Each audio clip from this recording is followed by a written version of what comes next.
Vem aí, a Voz do Brasil. Produção Rádio Brás, gerada dos estúdios da Rádio Nacional de Brasília para todo o Brasil.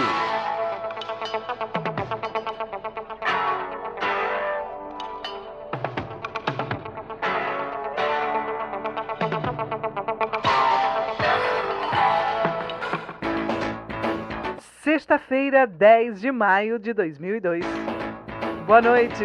8 milhões de pessoas afetadas pela estiagem vão ser beneficiadas pelas verbas de 3 programas federais. O dinheiro vai ser liberado no próximo dia 21 para os agricultores do Nordeste e do Sul. Boa noite. Em Brasília, 19 horas.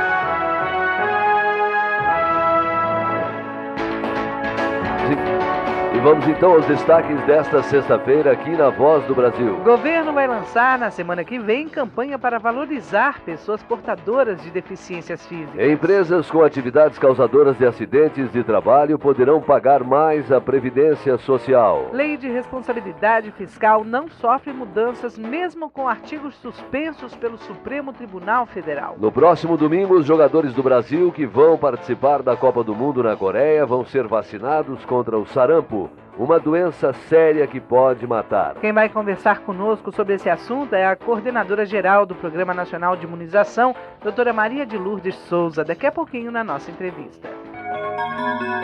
Presidência da República. A pessoa portadora de deficiência física é uma cidadã como qualquer outra, merecendo o respeito de todos e sua inclusão na sociedade produtiva. Por isso, o governo vai lançar na semana que vem uma campanha nacional para valorizar a cidadania dos deficientes físicos. A reportagem é de Érica Junot. O presidente Fernando Henrique Cardoso lançará na próxima segunda-feira a campanha nacional para a inclusão das pessoas portadoras de deficiência. O mote da campanha é: pessoas portadoras de deficiência podem fazer muitas coisas e outras não, como qualquer cidadão. O que faz a diferença é o preconceito. Mas a pergunta que se faz hoje no país é: essas pessoas são capazes de produzir? O presidente do Conselho Nacional de Pessoas Portadoras de Deficiência do Ministério da Justiça, Adilson Ventura, garante que sim. Nós somos vítimas de muitos preconceitos por desconhecimento da sociedade do que a pessoa portadora de deficiência é capaz de fazer. E também a questão de que as pessoas acham que as pessoas portadoras de deficiência não são cidadãos, não têm o direito de cidadania plena como qualquer indivíduo. E nós temos. De acordo com o último censo divulgado pelo IBGE, o Brasil tem quase 15% da população com algum tipo de deficiência. São 24 milhões e meio de pessoas que apresentam alguma dificuldade de enxergar, de ouvir, de locomover-se ou alguma deficiência mental. De Brasília, Érica Junot. Vice-Presidência da República. O vice-presidente Marco Maciel inaugurou hoje em Recife o escritório da Financiadora de Estudos e Projetos, a FINEP. Ligada ao governo federal, a FINEP está voltada para o desenvolvimento da ciência e tecnologia no país. A repórter Rosa Maria acompanhou a inauguração e tem os detalhes. O vice-presidente da República, Marco Maciel, ao inaugurar hoje, na sede do Porto Digital, no Recife Antigo, o escritório da Financiadora de Estudos e Projetos, FINEP, a mais importante agência do governo federal voltada ao desenvolvimento da ciência e tecnologia no país, disse o que ela representa para o desenvolvimento científico e tecnológico do Nordeste. Acho que a instalação do escritório da FINEP aqui no Porto Digital representa um bom enlace entre o governo federal e o governo do Estado, no sentido de desenvolvermos científica e tecnologicamente o Nordeste. Ainda no Porto Digital, Marco Maciel participou com o presidente da FINEP, Mauro Marcondes, da assinatura do Acordo de Cooperação com o Instituto Tecnológico de Pernambuco, ITEP, no valor de R$1 milhão, para a construção na Embrapa de Petrolina de uma unidade de microvinificação para melhorar a qualidade dos vinhos produzidos na região do São Francisco. Do Recife, Rosa Maria. Também hoje o vice-presidente informou que o governo federal editou medida provisória liberando R$87 milhões e 66 mil para o pagamento da Bolsa Renda e da Bolsa Renda Alimento. O programa Bolsa Renda paga R$ 60 para famílias do Nordeste e do Norte de Minas Gerais, atingidas pela seca. Já o Bolsa Renda Alimento paga R$ 15 a cada família dos municípios que decretaram estado de calamidade pública ou estado de emergência. Segundo Marco Maciel, os recursos do Bolsa Renda, que vão ser repassados pelo governo federal para cada município por meio das agências dos Correios, vão beneficiar mais de 1.900.000 pessoas. A partir do próximo dia 21, os pequenos agricultores prejudicados pela seca vão contar com mais R$ 83 milhões. 8 milhões de pessoas serão beneficiadas por 3 programas do governo federal.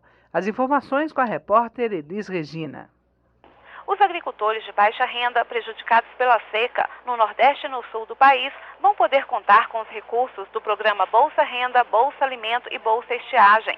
O pagamento deve ser feito a partir do dia 21 deste mês. Mais de R$ 83 milhões vão ser distribuídos pelo Ministério de Integração Nacional e 8 milhões de pessoas vão ser beneficiadas. Famílias de até 4 dependentes podem receber a Bolsa Alimento de R$ 15 ou a Bolsa Estiagem de R$ 60, totalizando 2 milhões de benefícios. O secretário nacional de Defesa Civil, Coronel José Wilson Pereira, explica como vai ser feito o pagamento das famílias. Porque o pagamento é feito através dos Correios. Esse programa é o programa mais transparente porque ele não tem intermediário, ele não tem intermediação de ninguém. Sai o dinheiro daqui do Ministério da Integração e vai para a mão do agricultor. O agricultor de baixa renda que não foi cadastrado e teve sua lavoura perdida pode procurar o Conselho Municipal de sua região. De Brasília, Elis Regina. A presidente do Conselho do Programa Comunidade Solidária, Ruth Cardoso, participou hoje do encontro que está sendo promovido pela Comissão Econômica para a América Latina e Caribe, a CEPAL. O repórter Nazi Brum tem os detalhes. A globalização tem lados positivos que devem ser explorados. A afirmação é da presidente do Conselho da Comunidade Solidária, Ruth Cardoso. Ela concorda que a globalização trouxe desigualdades sociais, mas que o surgimento de tecnologias permite que todos os problemas sejam expostos e discutidos. Nós temos que reconhecer que trouxe essa globalização dos problemas. Eu ouso afirmar que hoje em dia se discute muito mais sobre a pobreza do que se discutia antes. Que as áreas mais pobres têm muito mais como apresentar a sua presença e a sua reivindicação do que antes. Ruth Cardoso abriu os debates sobre globalização na reunião da CEPAL, a Comissão das Nações Unidas para a América Latina e Caribe. De Brasília, Nazi Brum. O Supremo Tribunal Federal suspendeu 2 artigos da Lei de Responsabilidade Fiscal e a equipe econômica do governo garantiu que essa decisão do Supremo não vai alterar o teor da lei. O repórter Daniel Lima tem as informações. A equipe econômica esclarece que decisões do Supremo Tribunal Federal não alteram o teor da Lei de Responsabilidade Fiscal e a sociedade vai continuar a ter controle sobre os gastos públicos. Segundo o secretário executivo do Ministério da Fazenda, Mauri Bier, o que o Supremo fez foi suspender 2 artigos que não eram essenciais à lei. Um dava ao governo o poder de reduzir salários dos servidores quando a jornada também fosse reduzida e o outro estabelecia que os gastos com operações de crédito não poderiam ser maiores dos que os reservados para pagamentos de dívidas e investimentos. 11 artigos dos que estavam sendo questionados, porém, foram mantidos pelo Supremo, que, no entender do secretário executivo do Ministério do Planejamento, Simão Cirineu, mantém a lei rigorosa no trato da coisa pública. A lei continua obrigando o limite de gastos com pessoal de 50% para a União e 60% para estados e municípios. De Brasília, Daniel Lima. No próximo domingo, todos os jogadores que vão representar o Brasil na Copa do Mundo de Futebol da Coreia vão ser vacinados contra o sarampo. A iniciativa é da Fundação Nacional de Saúde, que deseja evitar o retorno do vírus dessa doença ao nosso país. E nós vamos saber agora como é que está o controle do sarampo em nosso país, conversando com a doutora Maria de Lourdes Souza, coordenadora geral do Programa Nacional de Imunização. Doutora Maria de Lourdes, boa noite. Boa noite aos nossos ouvintes da Voz do Brasil, Ayrton, Sula. Boa noite, dona Maria de Lourdes. Eu gostaria de saber primeiramente da senhora se o sarampo ainda é uma doença que preocupa as autoridades de saúde do Brasil, doutora. Olha, nós não temos mais sarampo no Brasil. No entanto, ainda existe sarampo em outras partes do mundo. E como essa é uma conquista que o Brasil tem, a gente tem que agora lutar para que essa conquista não seja perdida. Portanto, por isto é que nós temos a preocupação de que não volte o sarampo para o Brasil. Doutora Maria de Lourdes, quando e onde foi detectado o último caso de sarampo no país e que providências foram tomadas? O último caso de sarampo no Brasil foi em novembro do ano de 2000, em Mato Grosso do Sul. Em 2001 e 2002, nós tivemos 2 crianças vindas do Japão e que estavam com sarampo. Nenhum outro caso foi detectado aqui. A todas as providências de vigilância epidemiológica, de bloqueio, foram desencadeados e ficou muito claro de que esses casos vieram do Japão e não houve nenhum caso secundário no Brasil. Portanto, o último caso de sarampo no Brasil do ano 2000, conquista que nós brasileiros precisamos manter, Sula. Doutora Maria de Lourdes, a vacinação contra o sarampo é periódica ou basta vacinar uma única vez para estar imunizado? Nós sabemos que é uma vacina segura e é uma vacina que dá uma resposta duradoura. Portanto, basta tomar uma única vez e não precisa ficar mais fazendo essa vacinação. O que ocorre é que muitas vezes as pessoas não guardam cartão de vacina.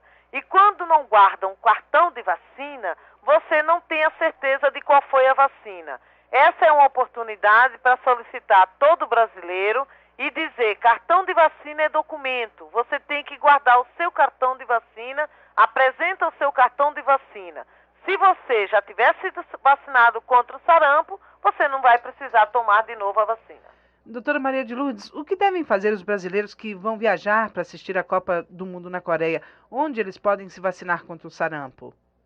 Nós estamos com postos de vacinação funcionando nos aeroportos. Principalmente o aeroporto do Rio de Janeiro e o aeroporto de São Paulo, eles estão funcionando durante o dia, os postos de vacinação. Se em algum estado tiver torcedores saindo do seu estado e precisando, portanto, de ser vacinado, ele pode procurar um posto de vacinação, que todos os nossos postos de vacinação já estão com orientação para proceder esta vacinação também. Doutora Maria de Lourdes, como o sarampo é transmitido e quais são os seus sintomas? É um vírus que pode matar um adulto ou uma criança? Olha, o sarampo é um vírus que se transmite por vias aéreas superiores. É um vírus que provoca um quadro como se fosse de gripe, que dá febre alta, dor de cabeça, mancha na pele, os olhos ficam vermelhos e é uma doença que pode levar à morte, sim. Portanto, é uma doença que é grave, que provoca morte. Eu estou, inclusive, aqui agora, Ayrton, com esses dados, olhando em 97, nós tivemos 53.335 casos de sarampo. E desses mais de 50 mil, 61 foram a óbitos. Portanto, é uma doença que mata. O Brasil está há 2 anos sem registro mais da doença e nós precisamos garantir essa conquista. Tá certo. Nós conversamos com a doutora Maria de Lourdes Souza, coordenadora-geral do Programa Nacional de Imunização. Doutora Maria de Lourdes, boa noite para a senhora, um bom final de semana e obrigado pela entrevista. Muito obrigada, Ayrton, Sula, obrigada aos ouvintes e tenhamos uma boa noite. Agora em Brasília são 7h14. Empresas com atividades causadoras de acidentes de trabalho poderão contribuir mais para o sistema previdenciário. Esse é o nosso próximo destaque. Para tirar uma dúvida, fazer uma denúncia ou um comentário sobre a educação, fale com o ministro Paulo Renato. É só escrever para a Caixa Postal 6242, Brasília, Distrito Federal. Ou ligar para o 0800 61 61 61. Mas hoje nós vamos conversar com o ministro sobre um tema muito importante para o nosso país, o relatório que ele apresentou ontem na sede da ONU, em Nova York. O ministro representou o Brasil na Cúpula Mundial da Infância, relatando tudo o que nós conseguimos realizar nos últimos 10 anos para melhorar a vida dos jovens e crianças brasileiros. Foi um balanço muito positivo para a gente, não é, ministro? Extremamente positivo.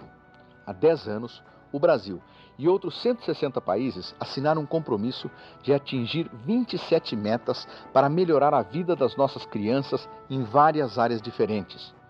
E eu me senti muito orgulhoso de chegar lá, representando os brasileiros, e dizer que nós melhoramos em todas as metas propostas. 9 metas nós atingimos integralmente e cumprimos parcialmente outras 11, e 4 delas nós ainda não temos dados suficientes para fazer uma comparação, mas já sabemos que houve uma grande melhora. Ministro, essas 27 metas envolviam questões de saúde, educação e justiça. Mas onde foi que nós mais conseguimos mudar a vida das nossas crianças e adolescentes? Na educação. Para mim, especialmente, foi uma alegria enorme poder declarar à Organização das Nações Unidas que nós, brasileiros, conseguimos, enfim, universalizar o ensino fundamental. Dizer que hoje cerca de 5,5% do produto interno bruto do país é dedicado à educação, e com isso nós já temos mais de 97% das crianças de 7 a 14 anos matriculadas na escola. Imagine que há 10 anos, 11% das crianças nesta faixa de idade estavam fora da escola. Em 1999, esta taxa já havia caído para apenas 3%. Das crianças mais pobres, 25% estavam fora da escola, ou seja, 1 de cada 4 crianças não estavam na sala de aula. E hoje, entre os mais pobres, são menos de 7% fora da escola.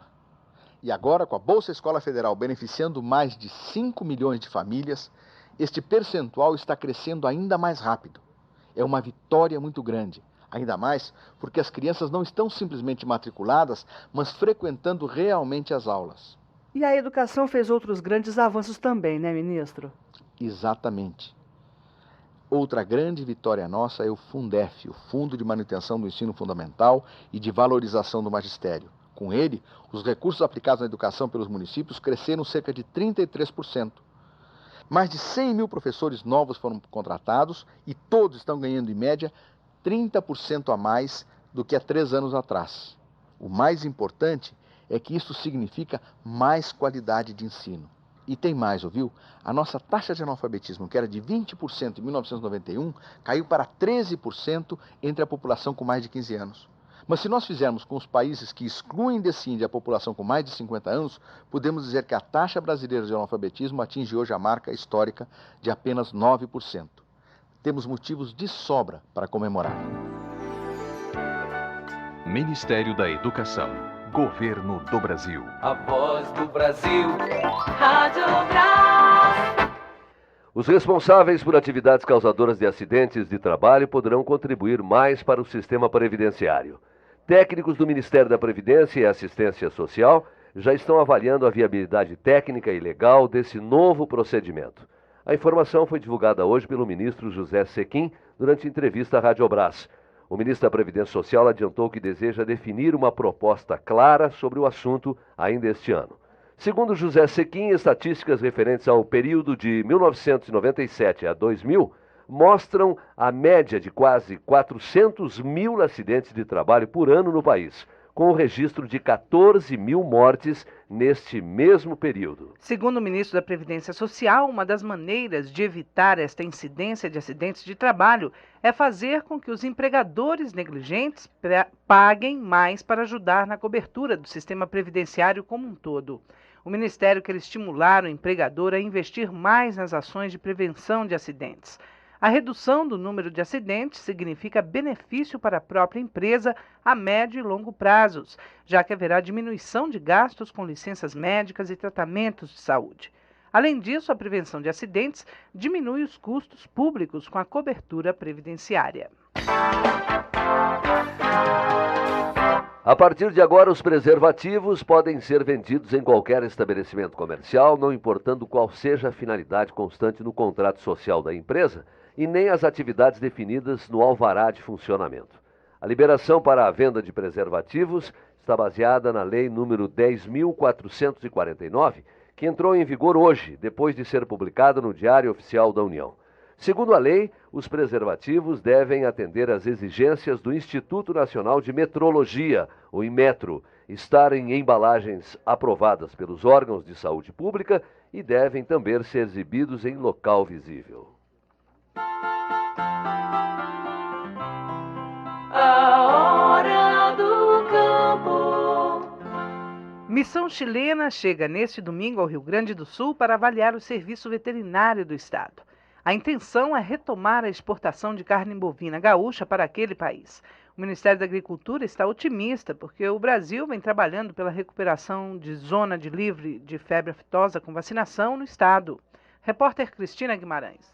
A venda de carne bovina gaúcha para o Chile está suspensa desde o ano passado por causa da ocorrência da aftosa no estado, mas essa situação comercial pode mudar brevemente. Uma missão técnica do Chile chega ao Brasil nesse domingo para avaliar as condições dos serviços veterinários do Rio Grande do Sul e de Santa Catarina. O objetivo é liberar a exportação de carne bovina e suína para o Chile o mais breve possível. A diretora do Departamento de Defesa Animal do Ministério da Agricultura, Denise Mariano, está confiante no relatório da missão, porque, segundo ela, o governo brasileiro já deu garantia ao Chile sobre as condições de sanidade no estado gaúcho. Além da inspeção do controle da aftosa no gado bovino, a missão chilena também vai inspecionar os procedimentos de controle da peste suína clássica, que ataca o gado suíno.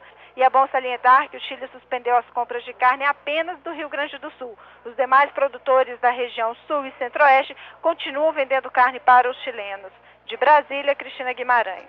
Vamos saber agora se a prefeitura da sua cidade recebeu a verba do Pronaf Planta Brasil, um programa do Ministério do Desenvolvimento Agrário. Esse dinheiro deve ser aplicado em obras de infraestrutura que são definidas pelo Conselho de Desenvolvimento Rural aí do seu município. Na segunda-feira serão liberados R$ 764.227 para os seguintes municípios: Montevidéu do Norte, em Goiás. Primeira Cruz, no estado do Maranhão. Campinápolis, no Mato Grosso. Alto Rio Doce, município de Minas Gerais. Mogeiro, no estado da Paraíba. Barrasópolis e Marilândia do Sul, no Paraná. Erval Seco, no estado do Rio Grande do Sul. E Cantá, no município de Roraima. É muito importante que as pessoas fiscalizem a correta aplicação desses recursos. Acompanhe e faça sugestões ao prefeito aí da sua cidade. Agora em Brasília são 7h22. No próximo bloco você confere a previsão do tempo para amanhã em todo o país. Um instante só. No ar, Minuto da Saúde, um programa da saúde do Brasil. Firmado convênio entre saúde e educação para as escolas técnicas de saúde. Os Ministérios da Saúde e da Educação firmaram convênio no valor de R$ 37.400.000 para a construção, reforma, ampliação e compra de equipamentos para 14 escolas técnicas de saúde. Os convênios foram assinados com 12 estados. São eles o Pará, Rondônia, Roraima, Amazonas, Tocantins, Rio Grande do Sul, Santa Catarina, Paraná, Espírito Santo, Bahia, Minas Gerais e Rio de Janeiro. Os recursos disponibilizados para as escolas técnicas fazem parte do projeto de profissionalização dos trabalhadores da área de enfermagem do Ministério da Saúde e do Programa de Expansão da Educação Profissional da Pasta da Educação. Serão construídas 5 novas escolas de saúde na região norte e uma no Rio Grande do Sul. Nos outros estados, o dinheiro será utilizado na reforma e compra de equipamentos para escolas já existentes. O objetivo é promover a melhoria da qualidade do ensino dessas instituições, contribuindo para a melhoria do atendimento na saúde em todo o Brasil. Este programa tem o apoio da Rádio Brás. Em breve, mais notícias. Até lá! A voz do Brasil, Rádio Brás. Vamos agora à previsão do tempo para amanhã em todo o país. Começamos pelo sul, que terá tempo parcialmente nublado no litoral do Paraná. O sol aparece nas outras áreas. A temperatura mínima é de 8 e a máxima deve chegar a 29 graus. No sudeste, chuvas esparsas no Espírito Santo e Minas Gerais. No Rio de Janeiro, céu variando de nublado a parcialmente nublado. O sol aparece em São Paulo, mínima de 10 e máxima de 34 graus. E no centro-oeste, tempo nublado no Mato Grosso e Goiás. O sol predomina no Mato Grosso do Sul.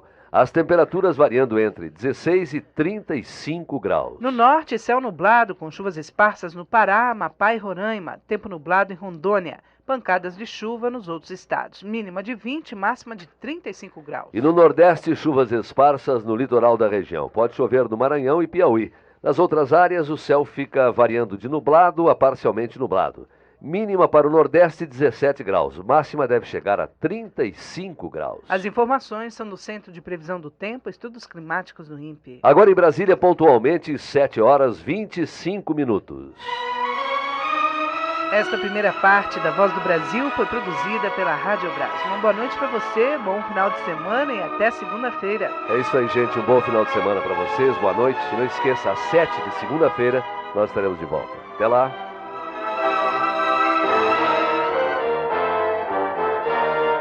Você vai ouvir agora as notícias do Poder Judiciário. O plenário do Supremo Tribunal Federal suspendeu em caráter liminar 3 dispositivos da Lei de Responsabilidade Fiscal ao julgar uma ação direta de inconstitucionalidade proposta pelos partidos PT, PSB e PCdoB. Na decisão, o Supremo entendeu ser inconstitucional as partes da lei que permitiam a redução de vencimentos dos servidores públicos, que é proibida pela Constituição Federal. O terceiro ponto da Lei de Responsabilidade Fiscal, suspenso pelo STF, dizia que as receitas para operações de crédito não poderiam ser maiores do que as despesas previstas no orçamento. Mas o presidente do Supremo, ministro Marco Aurélio, esclareceu que a suspensão desse item da lei não trará consequências práticas. Isso porque, segundo o plenário do Supremo, a Constituição já permite a autorização de créditos suplementares para despesas não previstas no orçamento. Uma apontadora do jogo do bicho, também denominada cambista, moradora de Natal, no Rio Grande do Norte, teve confirmado pelo Tribunal Superior do Trabalho o direito à indenização trabalhista que reclama da empresa Para Todos. Ela ingressou com a ação há 2 anos pedindo verbas referentes a férias, 13º salário, FGTS, salário maternidade e multa contratual pelo tempo de serviços prestados àquela organização do jogo do bicho. A segunda turma do TST confirmou decisão da Justiça Local, que condenou a Para Todos a pagar as verbas reclamadas, mesmo sendo a atividade do jogo do bicho ilícita, definida em lei como contravenção penal. Segundo a decisão do TRT, apesar da ilegalidade da atividade desenvolvida pela Para Todos, a prestação de serviços da apontadora do bicho se deu de forma permanente, remunerada e sob a dependência da empresa. Por estas razões, o tribunal considerou que ela faz jus à indenização. A segunda sessão do Superior Tribunal de Justiça aprovou uma súmula determinando que a cobrança antecipada do valor residual descaracteriza o contrato de arrendamento mercantil. Para a sessão, o recolhimento desse resíduo dividido em prestações mensais antes de terminado o contrato é ilegal, pois retira do arrendatário o direito de optar pela compra ou não do bem. O entendimento é que tal fato transforma o contrato de arrendamento, leasing, em um negócio de compra e venda a prazo. A primeira turma do STJ reafirmou que o Banco Central é parte legítima para responder judicialmente pela correção monetária das cadernetas de poupança bloqueadas pelo Plano Collor, em março de 90. A decisão decorre de recurso especial do espólio de João Mansur, julgado pelo STJ.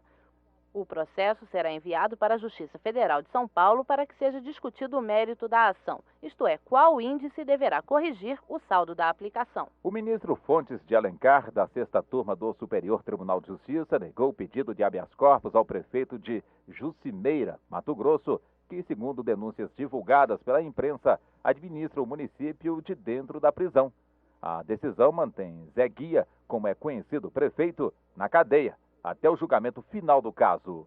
Ele foi condenado a 12 anos de prisão por homicídio qualificado. E o ex-prefeito de Brumadinho, Minas Gerais, Antônio do Carmo Neto, foi condenado a 1 ano e 6 meses de prisão em regime inicial aberto. Ele autorizou, em nome do município, a compra de produtos diversos em estabelecimentos comerciais de seus parentes, infringindo a lei orgânica do município. A decisão foi tomada pela primeira Câmara Criminal do Tribunal de Justiça de Minas. O Tribunal Superior Eleitoral informou ao Partido Progressista Brasileiro que, mesmo que um partido político resolva lançar, nas eleições gerais de 6 de outubro, um único candidato ao Senado, não será permitido que ele seja identificado apenas com o número de seu partido. O ministro Sálvio de Figueiredo, relator da consulta do PPB, observou que o tribunal determina que o candidato ao Senado seja identificado pelo eleitor na urna eletrônica através de um número composto de 3 algarismos, o número de seu partido mais um dígito à direita. Os assuntos que foram destaque nesta edição. Supremo suspende 3 dispositivos da Lei de Responsabilidade Fiscal. TST reconhece direitos trabalhistas no jogo do bicho. STJ mantém prisão de prefeito que administra município de dentro da cadeia. Boa noite. Notícias do Poder Judiciário. Produção da Secretaria de Imprensa do Supremo Tribunal Federal. A seguir, o Noticiário do Poder Legislativo. Jornal do Senado. Sebastião. A publicidade oficial, tanto no que diz respeito ao volume dos gastos. Heloísa Helena critica a decisão da Câmara de rejeitar a emenda que renegocia a dívida dos agricultores.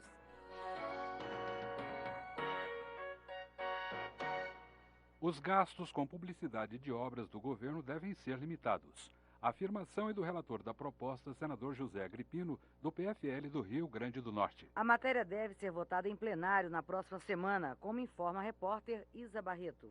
A proposta de emenda constitucional do senador Roberto Saturnino fixa limites para gastos com publicidade de programas, obras, serviços e campanhas dos órgãos e entidades da administração pública em todo o país. Pelo texto, compete à União, aos estados e ao Distrito Federal legislar sobre o limite que deve ser gasto com a propaganda governamental. A lei atual já prevê que a publicidade deve ser de caráter educativo, para informação ou de orientação social. A proposta que será votada no Senado tem o objetivo de restringir o dinheiro público que financia a propaganda do Executivo. Para o relator da matéria, senador José Agripino, do PFL do Rio Grande do Norte, é preciso assegurar mais seriedade na administração destes recursos.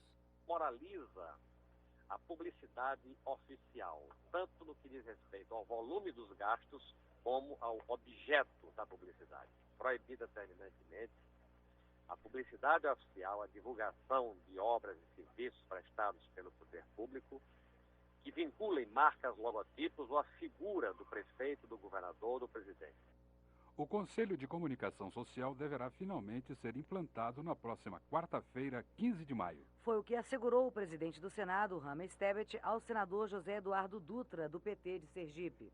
Tebet quer cumprir o acordo feito com a oposição de que o Conselho seria implantado junto com a votação em segundo turno da proposta de emenda constitucional que permite a entrada do capital estrangeiro nas empresas de comunicação. Repórter Márcia Torelli. O Conselho de Comunicação Social deverá auxiliar os parlamentares sobre as mensagens do Executivo de outorga e renovação de concessões, permissões e autorizações para o funcionamento de canais de rádio e TV. Segundo o senador José Eduardo Dutra, a expectativa da aprovação final da proposta que permite ao capital estrangeiro ser dono de 30% das ações de empresas de comunicação aumenta a importância do Conselho. Isto porque pelo menos 70% do capital das empresas deverão pertencer a brasileiros, que obrigatoriamente serão os responsáveis pela programação das rádios e TVs. E caberá ao Conselho de Comunicação fiscalizar essa questão. Se não houver um órgão encarregado de receber as informações e analisá-las, que no caso seria o Conselho de Comunicação Social, essa mudança será inócua, já que as informações chegarão ao governo nacional sem uma análise mais aprofundada. O presidente do Senado, Rames Tebet, anunciou que na próxima quarta-feira fará nova tentativa para a instalação do Conselho e disse que se a sociedade não indicar seus integrantes, a mesa vai cumprir essa tarefa. O senador Carlos Wilson, relator do projeto de resolução que vai regulamentar a composição do Conselho, disse que fará consultas aos partidos e a vários segmentos da sociedade em busca do consenso. Olha, eu acho que nós vamos chegar a um consenso. Agora, é preciso que você venha ouvir amplos segmentos investimentos na sociedade. E não ficar naquele formalismo de indicar através de apenas de formulações que estão feitas de sindicatos e patronais e de empregados. É preciso acabar com o círculo vicioso das multas de trânsito, que só beneficiam as empresas responsáveis pela instalação dos radares eletrônicos. O apelo é do senador Lindbergh Cury, do PFL do Distrito Federal. Ele elogiou a decisão do Departamento Nacional de Trânsito, DENATRAN, de obrigar essas empresas a explicarem os critérios de funcionamento dos sensores eletrônicos. Para Lindbergh, as empresas que fornecem os equipamentos não têm interesse educativo do trânsito, mas visam apenas o valor da multa. Para se ter uma ideia, para cada multa emitida, as empresas controladoras do sistema faturam cerca de R$40. É um absurdo que deve ser combatido por todos nós. Os médicos foram os mais prejudicados pela legislação que regulamentou os planos de saúde. A afirmação é do senador Sebastião Rocha, do PDT do Amapá, que foi o relator do projeto de regulamentação dos planos de saúde. A reportagem é de José Carlos Sigmaringa. O senador Sebastião Rocha considera que os médicos estão reclamando com razão dos planos de saúde. As operadoras estão restringindo as autorizações de internação, pedidos de exame e cirurgias. Para o relator do projeto, que resultou na legislação de regulamentação do setor, a lei foi omissa na fixação de tabelas e remuneração do trabalho dos médicos. Segundo Sebastião Rocha, o governo não quis estabelecer na lei maiores garantias aos médicos e aos clientes para não encarecer os planos e, com isso, provocar uma fuga da população para o sistema público de saúde. O receio é encarecer o custo dos planos. E o governo tem os planos com uma salvaguarda do SUS, ou seja, uma boia salva-vida para a sobrevivência do SUS que agoniza. E se perder, portanto, clientela no plano de saúde, essa clientela caminha para o SUS. E é esse o grande problema do governo, e por isso o governo não apoia a proposta dessa natureza, e sem o apoio do governo, nada passa nessa casa. Ou seja, nada passa no Congresso Nacional. Em instantes, senador acusa governo de descaso com o Nordeste. A Rádio Senado está transmitindo em ondas curtas para as regiões Norte e Nordeste e para os estados de Goiás e Mato Grosso. A frequência é 5.990 kHz, faixa de 49 metros. E qualquer emissora do país pode retransmitir a programação que é gerada pela Rádio Brás. Rádio Senado em ondas curtas, de segunda a sexta, das 7 da manhã às 11 da noite. A senadora Heloísa Helena, do PT de Alagoas, protestou contra a decisão da Câmara de rejeitar a emenda à medida provisória que renegocia as dívidas dos pequenos agricultores do Norte, Nordeste e Centro-Oeste. A emenda proposta pela senadora e aprovada pelo Senado beneficiava pequenos agricultores com dívidas de até R$35 mil.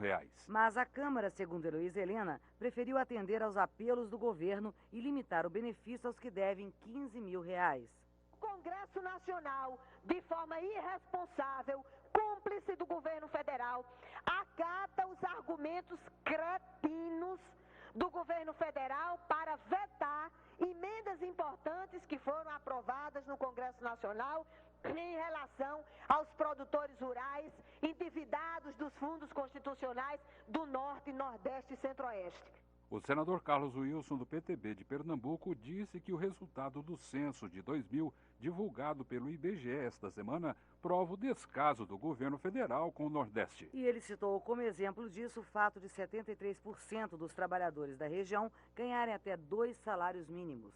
Outro fato que exemplifica o descaso com o Nordeste, disse Carlos Wilson, foi a extinção da SUDENE, Superintendência de Desenvolvimento do Nordeste.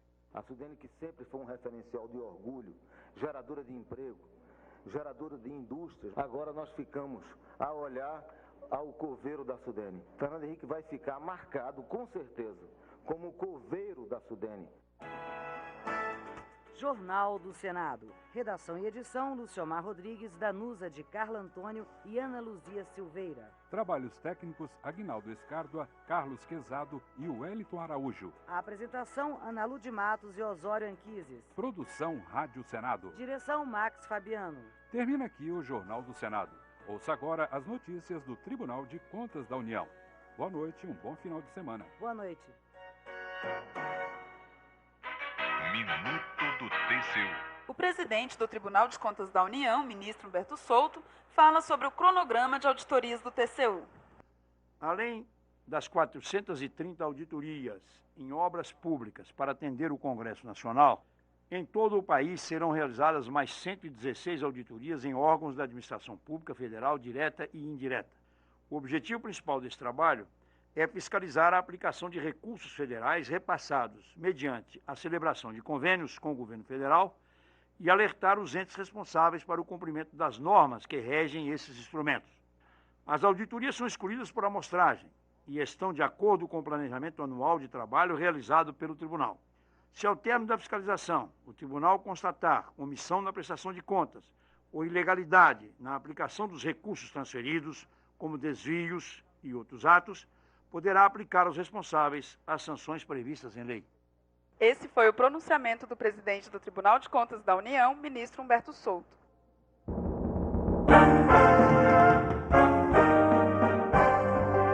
Jornal Câmara dos Deputados. Deputados debatem censo do IBGE. Cobrança de DDD na mesma cidade pode ser proibida. Salário mínimo paralisa a votação em plenário. A Câmara terá que votar a partir da próxima semana a medida provisória número 35, que aumentou o salário mínimo para R$ 200. A matéria paralisa os trabalhos em plenário porque já terminou o prazo previsto para apreciação. A proposta é polêmica. Foram apresentadas 6 emendas, entre elas uma que eleva o mínimo para R$ 250. Outra alteração tenta garantir o índice do IGPDI para o reajuste dos proventos dos aposentados e pensionistas. O presidente Aécio Neves já anunciou que, após a votação da MP 35, vai colocar em pauta os projetos que alteram o Código de Processo Penal. Caso não seja possível um acordo sobre essas propostas, votará outras matérias sobre segurança pública.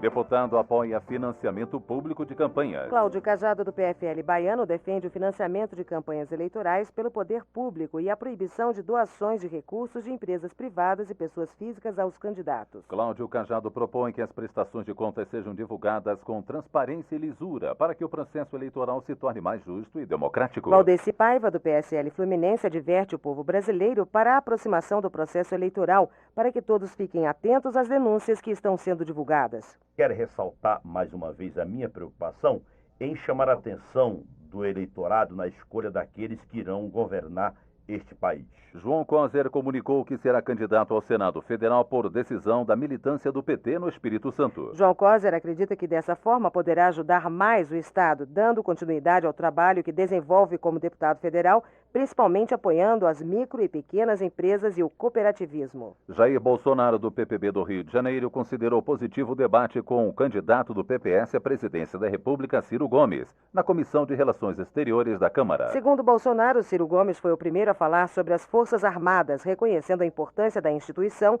e a necessidade de existir uma casa militar e de implementar o projeto Calha Norte. João Magno, do PT, denunciou o coronelismo em Itinga e Coronel Murta, cidades do Vale do Jequitinhonha, em Minas Gerais, onde ocorrem perseguições a pessoas que opinam sobre as administrações municipais. Segundo João Magno, na cidade de Ponto dos Volantes, o prefeito não presta contas à Câmara Municipal há mais de um ano e ainda mandou fechar escolas na zona rural, deixando centenas de alunos sem condições de estudar. Adão Preto, do PT, protestou contra o questionamento da contribuição paga pelos sem terra ao MST, lembrando que o pagamento é fundamental para manter o movimento.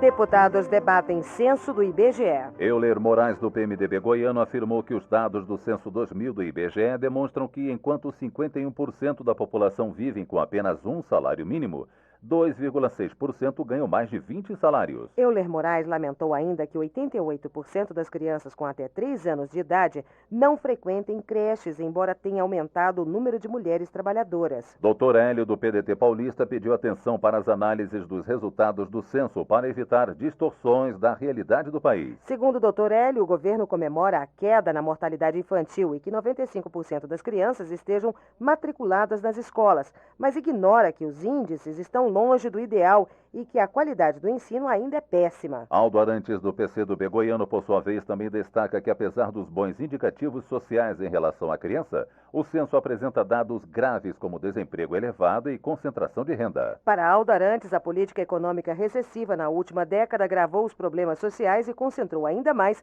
a renda nas mãos das classes dominantes. Lincoln Portela, do PSL Mineiro, contesta as informações sobre as religiões, afirmando que tudo leva a crer que as pesquisas foram manipuladas. Segundo o IBGE, existem 26 milhões de evangélicos no país, mas outros estudos mostram que essa população já alcançou 35 milhões de pessoas, corrige Lincoln Portela. Deputada lamenta aumento da violência no Mato Grosso. Celcita Pinheiro, do PFL, destacou dados de pesquisa da Unesco que apontam o Mato Grosso como o terceiro estado mais violento do Brasil, com um aumento de 121% no número de homicídios na última década. Celcita Pinheiro lamenta a ausência de ações governamentais de combate à criminalidade, afirmando que a falta de apoio à população carente e o abandono da juventude são as principais causas do aumento da violência. Antônio Cambraia, do PSDB, cobrou apoio do governo para o tombamento histórico das antigas estações da rede ferroviária federal que foi privatizada. Segundo Antônio Cambraia, as estações estão abandonadas, como acontece em Crato, no Ceará, mas poderiam se transformar em centros culturais e educacionais. João Mendes, do PFL Fluminense, alertou para a intenção das distribuidoras de energia elétrica que estão pressionando a ANEEL para que aumente o período de cobrança da taxa extraordinária. Mesmo com a crise, as empresas aumentaram os lucros no ano passado, afirmou João Mendes, reclamando que os consumidores não podem pagar pelo desequilíbrio financeiro das distribuidoras. Deputados defendem a interiorização do desenvolvimento. Bessá, do PSDB piauiense, alertou que os nordestinos continuam abandonando a região nordeste em direção aos grandes centros em outros estados. O problema não é somente do governo federal, disse Bessá. Ele responsabiliza governadores e prefeitos que não investem na melhoria de vida da população carente do interior brasileiro. Rubem Medina, do PFL Fluminense, propõe a revisão das políticas governamentais visando a interiorização do desenvolvimento para ampliar a oferta de emprego no setor privado e reduzir as desigualdades regionais e sociais. Medina adverte que estudos do BNDES revelam que o Estado brasileiro é responsável por 25% da oferta de emprego no país, o que contribui para aumentar o endividamento público. Ele destaca que em cidades mais pobres, o setor público é o maior empregador. Antônio Jorge, do PTB do Tocantins, também ressaltou a necessidade de descentralizar a atividade econômica no país. Antônio Jorge lembrou que a crise na Argentina foi iniciada devido à concentração do poder econômico na capital e ao abandono social das províncias onde cresceram as oligarquias e a pobreza. Ele alerta que a situação pode se repetir no Brasil. Francisco Garcia, do PFL do Amazonas, é presidente da comissão especial que analisa a proposta de emenda constitucional que prorroga até 2040 a vigência do sistema de incentivos para a Zona Franca de Manaus. Garcia acredita que o projeto será votado na próxima quarta-feira, garantindo novos investimentos para a Zona Franca. Nós iniciamos um nível de qualidade e de exportação que atinge aqueles números que o país precisa e estamos dando esses exemplos no que diz respeito também à aprimoração do meio ambiente. Então a Zona Franca de Manaus é importante hoje para o país e para o desenvolvimento socioeconômico. Comissões. Cobrança de DDD na mesma cidade pode ser proibida. Wilson Sinhac, do PMDB Gaúcho, apresentou projeto alterando a Lei Geral das Telecomunicações, proibindo a cobrança de DDD dentro de um mesmo município. Sinhac afirmou que no Rio Grande do Sul, a CRT Brasil Telecom cobra ligações interurbanas de cidades distantes apenas 2 quilômetros uma da outra. É o que acontece em Farroupilha, Bento Gonçalves, Flores da Cunha, César Barbosa e Garibaldi. Isso é um abuso realmente dessa cobrança e nós, com esse projeto de lei, nós vamos realmente regulamentar isso e determinar que dentro da área do próprio município não se pode e não se deve cobrar DDD a longa distância, até porque a tarifa é completamente diferente e há realmente esse abuso. O problema ocorre ainda no Espírito Santo. O deputado Marcos Vicente, do PPB, apresentou indicação à Agência Nacional de Telecomunicações para que o município de Aracruz seja considerado área única para efeito de tarifação local. A questão da telefonia preocupa a Comissão de Legislação Participativa. Esta semana foram aprovadas 2 propostas da Associação Comunitária de Chonim de Cima, de Minas Gerais, sobre o assunto. A primeira proíbe a cobrança de DDD para localidades que estejam a até 30 quilômetros uma da outra, explica o presidente da comissão, deputado Enivaldo Ribeiro, do PPB paraibano, que considera graves os abusos praticados pelas empresas. Por exemplo, na Paraíba eu moro numa cidade chamada Lagoa Seca, que dista 5 quilômetros de Campina Grande. e você paga DDD. É um absurdo. É um absurdo isso porque outras cidades também têm o mesmo problema, em Minas Gerais, nós estávamos debatendo sobre isso. Tem cidade que são 2 quilômetros apenas de distância e paga DDD. O segundo projeto da associação propõe a extinção da taxa de assinatura básica. A Comissão de Legislação Participativa aprovou ainda, segundo Nivaldo Ribeiro, proposta que regulamenta o direito de greve. A sugestão é do Sindicato de Especialistas de Educação do Magistério Oficial de São Paulo. A proposta desse sindicato, dessa associação, foi justamente para definir o que é o direito de greve, né? A participação dos sindicatos na greve, deixar tranquila a questão dos serviços essenciais, definir os serviços essenciais e garantir o funcionamento desse serviço, né? Além de também o abuso de greve ser definido. A comissão definiu também que ouvirá ainda este mês representantes do setor de habitação com o objetivo de colher sugestões para que Nivaldo Ribeiro apresente a proposta de criação de um novo sistema de financiamento da casa própria. Saúde. Deputado quer mais recursos para controle de doenças. Newton Baiano, do PPB Capixaba, defendeu maior destinação de recursos para o controle de doenças e para pesquisa clínica. Newton Baiano pediu ao Ministério da Saúde que ajude o Estado do Espírito Santo, pois há possibilidade de um surto de malária devido à existência do mosquito transmissor da doença nas matas e na zona rural. Gonzaga Patriota, do PSB, criticou o governo de Pernambuco por limitar o número de consultas médicas mensais e de exames anuais para os 300 mil usuários do Sistema de Assistência à Saúde dos servidores do Estado. Gonzaga Patriota reclamou que o servidor, além do salário congelado e das péssimas condições de trabalho, agora terá que controlar suas enfermidades. Chico Sardelli, do PFL Paulista, elogiou a campanha educativa de combate às drogas inserida na novela O Clone da Rede Globo, parabenizando a autora Glória Pérez, o diretor Jaime Monjardim e os atores pelo serviço que estão prestando à sociedade. Na opinião de Chico Sardelli, somente com investimentos em educação e com a participação ativa dos cidadãos será possível combater a violência e o narcotráfico. Luiz Alberto, do PT baiano, lamentou a intenção do presidente da República de vetar o projeto aprovado no Congresso que regulamenta a situação das áreas ocupadas pelas comunidades remanescentes de quilombos. Luiz Alberto, que foi relator da proposta, acredita que a medida fere o compromisso do país firmado durante a terceira conferência contra o racismo de implantar políticas para comunidades negras.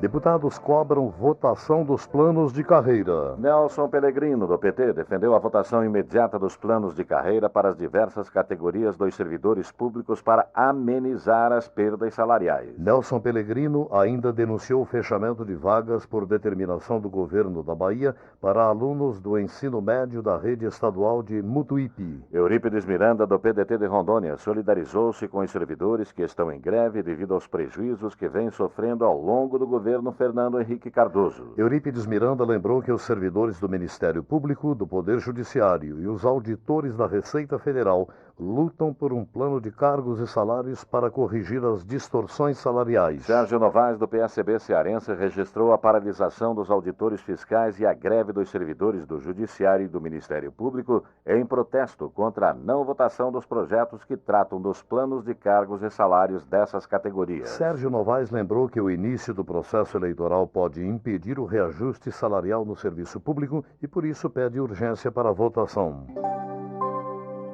Educação.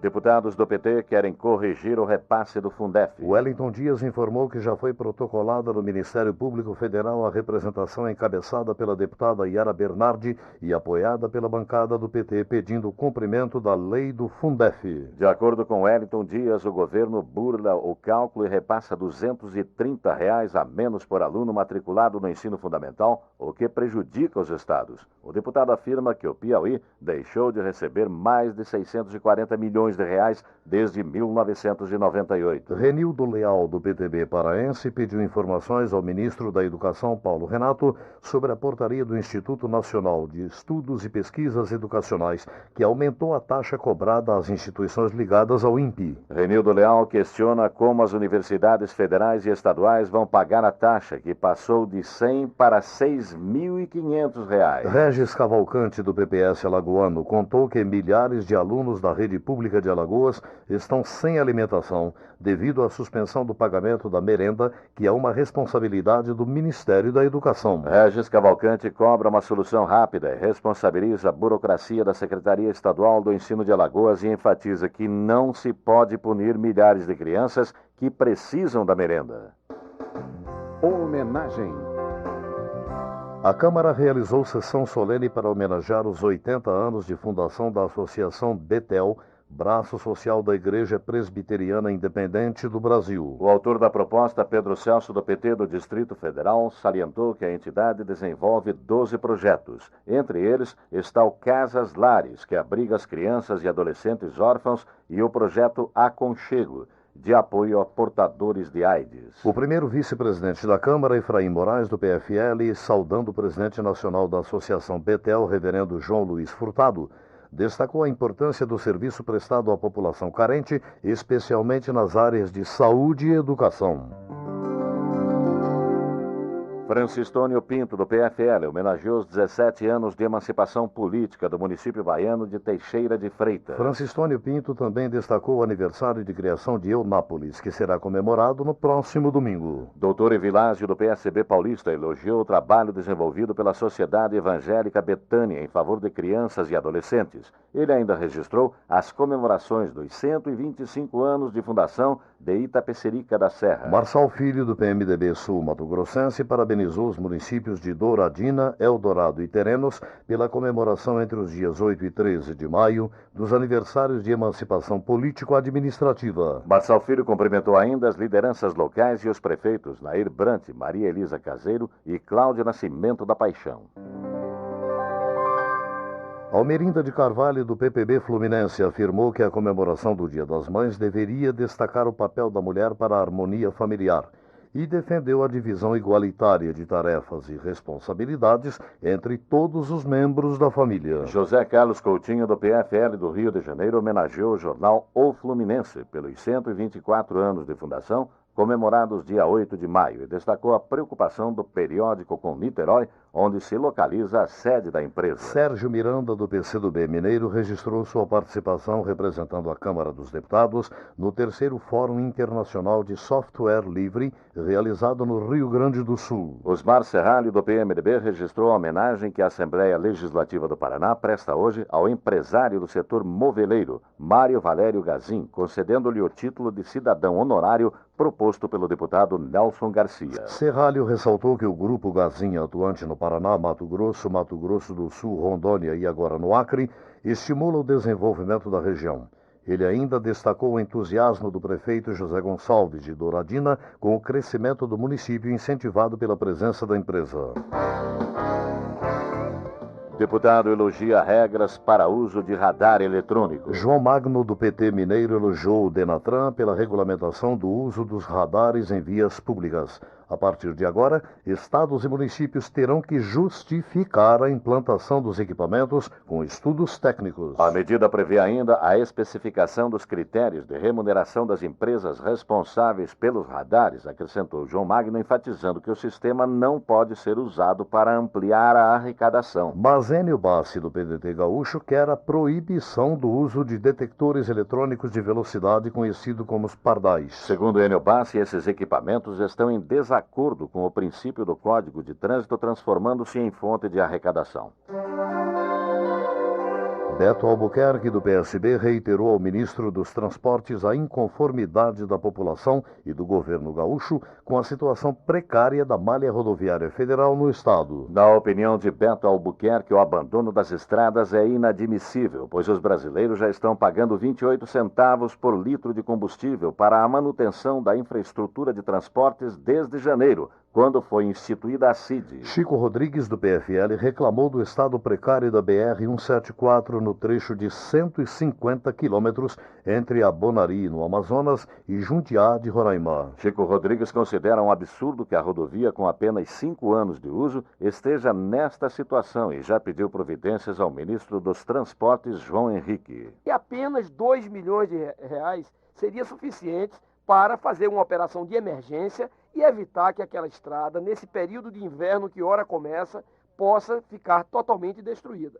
Então, é uma situação emergencial. Vou repetir aqui para todo o país e que cheguem esses ecos desse nosso lamento e dessa nossa reclamação para as autoridades federais. Simão Cecim, do PPB, congratulou-se com o governo pelo anúncio de que as obras de recuperação e duplicação do trecho da BR-101 entre Itacuruçá e Santa Cruz, no sul do estado do Rio de Janeiro, devem começar no segundo semestre deste ano. O deputado Luiz Sérgio, do PT, também saudou a decisão do Ministério dos Transportes de determinar a publicação dos editais para as obras na BR-101. Para Luiz Sérgio, a rodovia é essencial como via de escape em caso de acidente nas usinas nucleares de Angra dos Reis. Hermes Parcianello, do PMDB paranaense, por sua vez, reivindicou ao Ministério a publicação do edital de concorrência para a construção do contorno oeste da cidade de Cascavel. Parcianello lembrou que o projeto é de fundamental importância para a cidade e agradeceu ao ministro João Henrique o parecer favorável à obra. A Voz do Brasil, de segunda a sexta-feira, às 19 horas. Boa noite.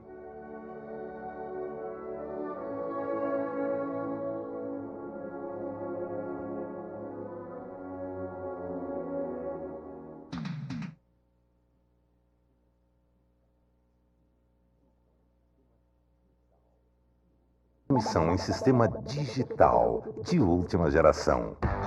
Informação, música, esporte. A melhor programação do rádio com qualidade sonora inigualável. Rádio Nacional. Um novo som para abraçar novos e velhos amigos.